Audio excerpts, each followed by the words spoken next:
സൗദിയിൽ പൊതുമുതലുകൾ നശിപ്പിക്കുന്നവർക്ക് ശിക്ഷ കടുപ്പിച്ച് മന്ത്രാലയം. പൊതുയിടങ്ങളായ റോഡുകൾ, വെള്ളം, വൈദ്യുതി, ആശയവിനിമയ ഉപകരണങ്ങൾ എന്നിവ നശിപ്പിച്ചാൽ 1 ലക്ഷം റിയാൽ വരെ പിഴ ചുമത്തും.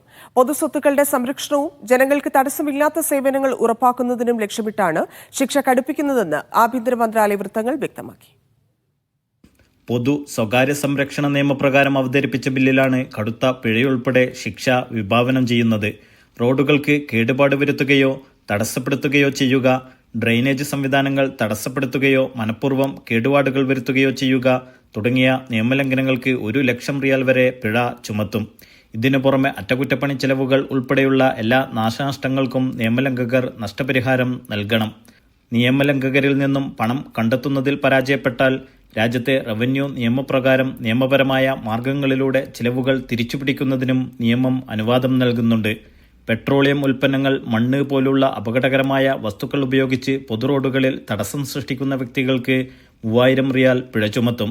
വെള്ളം, വൈദ്യുതി മീറ്ററുകൾ, പൊതു ടെലിഫോൺ ഉപകരണങ്ങൾ, റെയിൽവേ എന്നിവയിൽ കൃത്രിമം കാണിക്കുന്നവർക്കും 3000 റിയാലിൽ കുറയാത്ത പിഴ ചുമത്തും.